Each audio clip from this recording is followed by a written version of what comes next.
Hello बच्चों, let's see this question. A coplanar beam of light emerging from a point source have the equation lambda x minus y plus twice of 1 plus lambda equal to 0 for all lambda belongs to R. The rays of the beam strike an elliptical surface and get reflected inside the ellipse.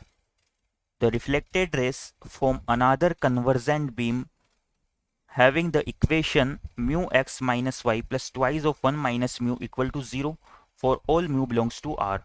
Further, it is found that the foot of the perpendicular from the point 2, 2 upon any tangent to the ellipse lies on the circle x square plus y square minus 4y minus 5 equal to 0.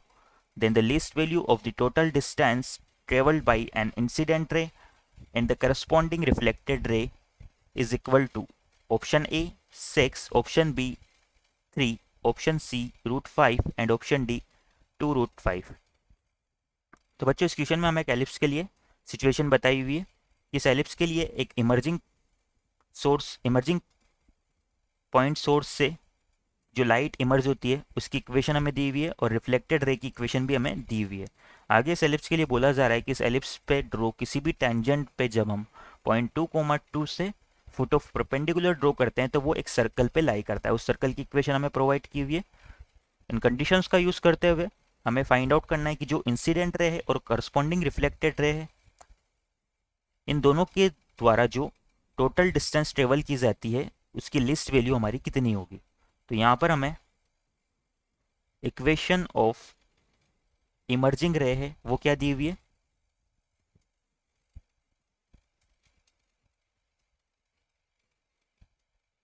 जो emerging रे है उसकी equation है हमारी lambda x minus y plus twice of 1 plus lambda equal to 0 और lambda हमारा belongs to are है। इसे सिंप्लीफाई करें अगर तो लैम्डा वाले टर्म्स को हम एक साथ लिख लेते हैं।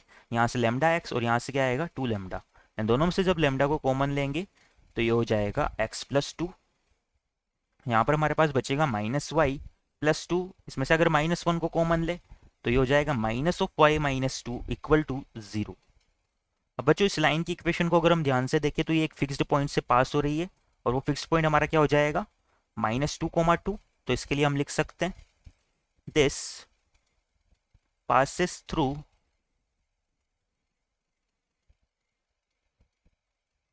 point -2, 2। नाउ जो रिफ्लेक्टेड रे है उसके लिए भी हमें इक्वेशन प्रोवाइड की हुई है क्वेश्चन में। इक्वेशन ऑफ रिफ्लेक्टेड रे, जो रिफ्लेक्टेड रे है उसकी इक्वेशन हमारी कुछ इस तरह से हो जाएगी mu x minus y plus twice of 1 minus mu equal to 0 और यहाँ पर जो हमारा म्यू है ये भी क्या हो जाएगा बिलोंग्स टू आर हो जाएगा। इसे भी अगर हम सिंप्लीफाई करें बच्चों तो म्यू वाले टर्म्स को एक साथ लिख लेते हैं, यहाँ से म्यू एक्स और यहाँ से -2 म्यू। जब म्यू को कॉमन लेंगे तो ये हो जाएगा म्यू टाइम्स ऑफ एक्स -2 और माइनस वाई प्लस 2 बचेगा। यहाँ से अगर माइनस को कॉमन ले तो ये हो जाएगा minus of y -2 equal to 0। इस लाइन की इक्वेशन से भी हम कह सकते हैं कि ये हमारी फिक्स्ड पॉइंट से पास हो रही है जो कि क्या हो जाएगा 2, 2। दिस passes through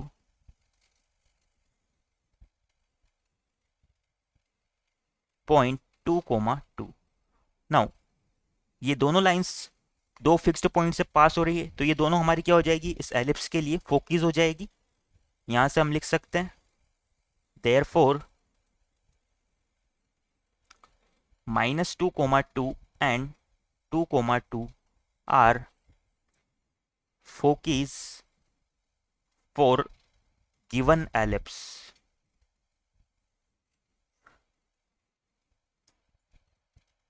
अगर ये फोकस की कोऑर्डिनेट हो जाएगी तो हम इन्हें ड्रॉ कर लेते हैं। सपोज ये वाई एक्सिस और ये एक्स एक्सिस है अगर, तो पॉइंट -2, 2 यहाँ पर होगा और पॉइंट 2, 2 यहाँ पर होगा। ये दोनों हमारी एलिप्स के लिए फोकस हो जाएगी और एलिप्स को अगर हम ड्रॉ करें तो कुछ इस तरह से हो जाएगा बच्चों।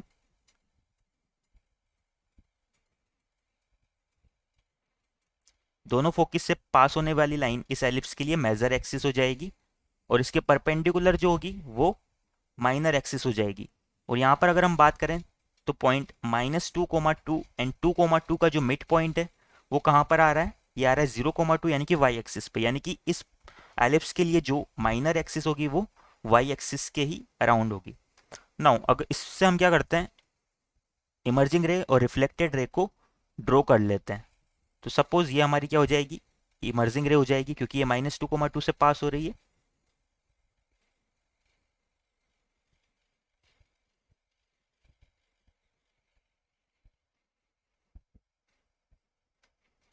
ये -2,2 से इमर्ज हो जाएगी सब यहाँ पर ये, और .2,2 से क्या हो जाएगी, रिफ्लेक्टेड हो जाएगी।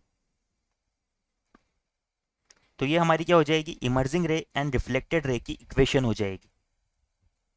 मैं इन दोनों लाइंस को क्या करता हूँ, इसे L1 नाम दे देता हूँ और इसे L2 नाम दे देता हूँ। तो यहाँ से हमारी L1 हो जाएगी ये वाली लाइन, और L2 हो जाएगी ये वाली line.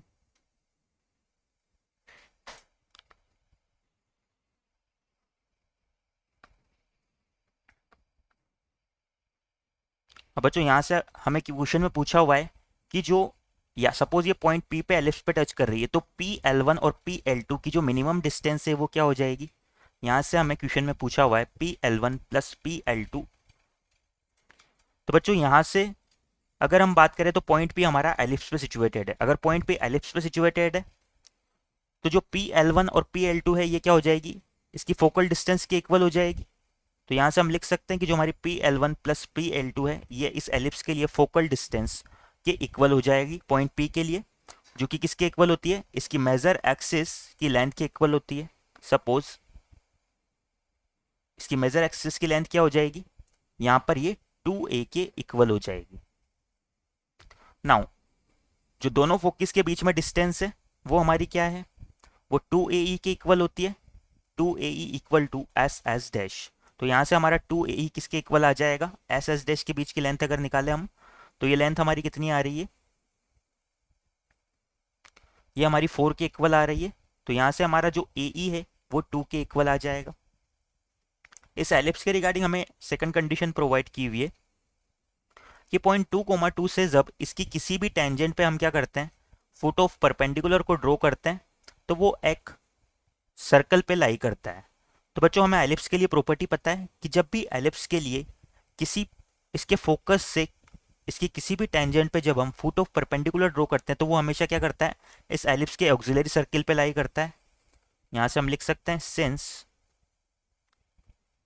Foot of perpendicular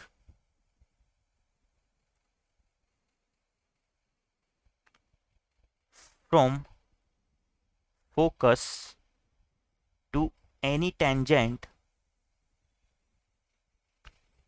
of ellipse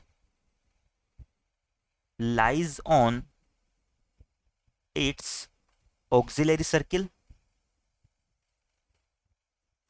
अगर ये ऑक्सिलरी सर्किल पे लाई करता है बच्चों तो इसकी ऑक्सिलरी सर्किल की इक्वेशन हमारी क्या होती है, ये होती है इस एलिप्स के सेंटर, और इसका सेंटर क्या हो जाएगा, ये दोनों पॉइंट S और S डैश का मिड पॉइंट जो कि आ रहा है 0,2 के इक्वल।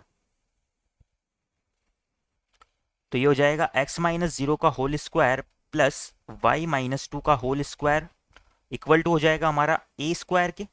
ये हमारे एलिप्स की क्या होती है, ऑक्सिलरी सर्किल की इक्वेशन होती है।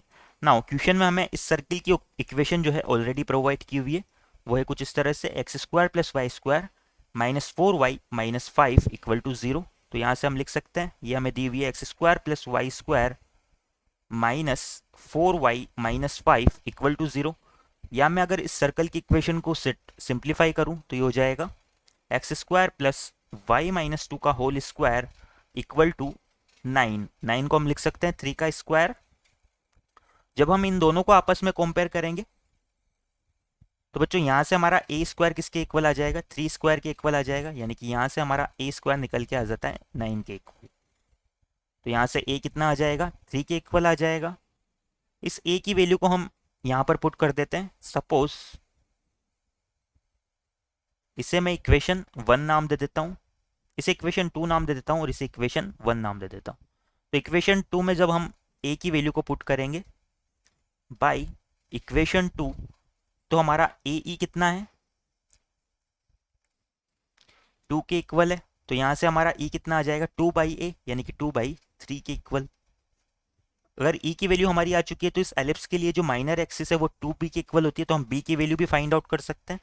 यहाँ से हमारा b स्क्वायर, सिंस b² जो है वो इक्वल होता है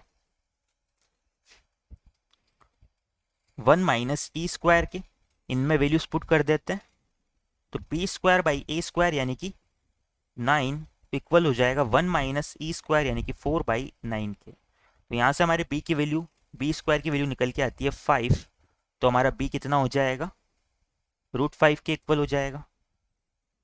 बट बच्चों क्वेश्चन में तो हमें PL1 + PL2 की वैल्यू फाइंड आउट करनी थी, वो 2a के इक्वल है, तो यहाँ से हम इक्वेशन 1 से लिख सकते हैं बाई इक्वेशन 1 PL1 + PL2 हमारा किसके इक्वल आ जाएगा ट्वाइस ऑफ a, और a की वैल्यू हमारी आई है 3 के इक्वल, तो ये हो जाएगा 6 के equal.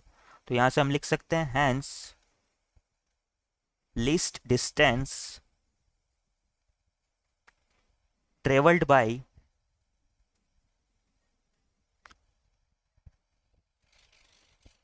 Emerging and reflected ray is equal to 6।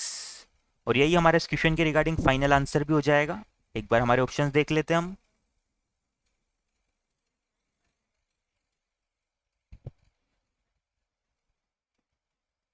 तो इस क्वेश्चन के रिगार्डिंग हमारा ऑप्शन ए 6 जो है करेक्ट हो जाएगा। Our final answer is option A, which is equal to 6. I hope you understand it well. Best of luck.